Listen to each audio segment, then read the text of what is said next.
Hello friends, welcome back to my YouTube channel as a study world. और आज की इस वीडियो में हम आपको डिफरेंस बताने वाले हैं रैम और रोम के बीच में। आपने थंबनेल देख ही लिया होगा, तो चलो बिना टाइम को वेस्ट करते हम इस वीडियो को करते हैं स्टार्ट।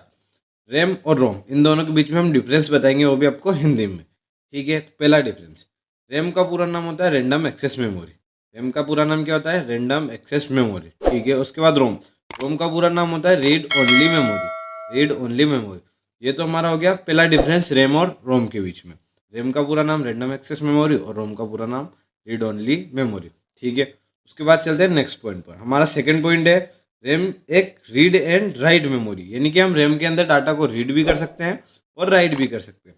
तो जो रोम है हमारी, रोम ओनली एक रीड मेमोरी, यानी कि हम रोम के अंदर डाटा को ओनली रीड कर सकते हैं, ना कि राइट कर सकते हैं। ठीक है, इसके बाद चलते हैं हम हमारे तीसरे पॉइंट की ओर। तीसरा पॉइंट, रैम एक अस्थायी मेमोरी है, यानी कि रैम के अंदर कोई भी डाटा स्थायी रूप से डाटा स्टोर नहीं होता है। और रोम जो है वो इसकी उल्टी, रोम एक स्थायी मेमोरी है, रोम के अंदर डाटा स्थायी रूप से स्टोर होता है। ठीक है, उसके बाद हम देखते हैं हमारा फोर्थ पॉइंट। फोर्थ पॉइंट क्या है?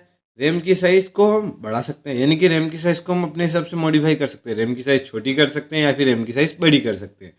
ठीक है, उसके बाद रोम। रोम की साइज फिक्स होती है, यानी कि रोम की साइज पहले से ही जो फिक्स होती है उसको हमें वैसा ही रखना होता है, ना तो उसको बढ़ा सकते हैं ना ही उसको घटा सकते हैं। ठीक है, इसके बाद पांचवा पॉइंट। पांचवा पॉइंट है हमारा, रोम के डाटा को, रैम के डाटा को हम मॉडिफाई कर सकते हैं। मैंने बताया था रैम के डाटा को हम मॉडिफाई कर सकते हैं। ठीक है, उसमें कुछ भी बदलाव, चेंजेस वगैरह हम कर सकते हैं रैम में। रोम रोम के डाटा को हम मॉडिफाई नहीं कर सकते, क्योंकि ये ओनली रीड मेमोरी होती है, इसके अंदर डाटा को मॉडिफाई वगैरह कुछ भी नहीं कर सकते।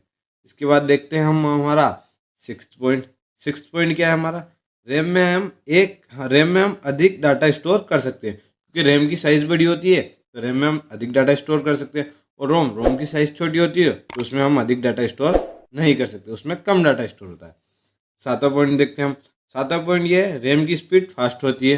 रैम की स्पीड फास्ट होती है, वो डाटा स्टोर करने में, वो डाटा प्रोवाइड करने में, कुछ भी करने में रैम की स्पीड फास्ट होती है। और रोम रोम की स्पीड स्लो होती है रैम से, क्योंकि रोम कि एक अस्थायी मेमोरी है और ये थोड़ी स्लो वर्क करती है। इसके अंदर हम डाटा स्लो तरीके से स्टोर कर सकते हैं या स्लो तरीके से प्रोवाइड कर सकते हैं। ठीक है, ठीक है, इसके बाद हम बढ़ते हैं हमारे आठवें पॉइंट की तरफ। आठवां पॉइंट है हमारा, रैम की कीमत अधिक होती है, क्योंकि रैम हम साइज बढ़ा सकते हैं, उसके अंदर ज़्यादा डाटा स्टोर कर सकते हैं, तो इस हिसाब से रैम की कीमत अधिक होती है और रोम की कीमत कम होती है।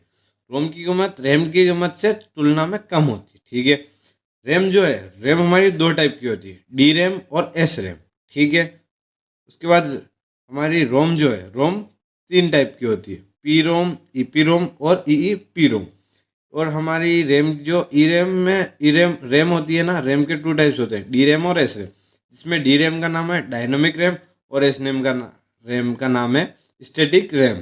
ठीक है, जो रोम है हमारी, रोम के तीन टाइप है। पी रोम का फुल फॉर्म है प्रोग्रामेबल रोम, और ईपी रोम का फुल फॉर्म है इरेजेबल प्रोग्रामेबल रोम।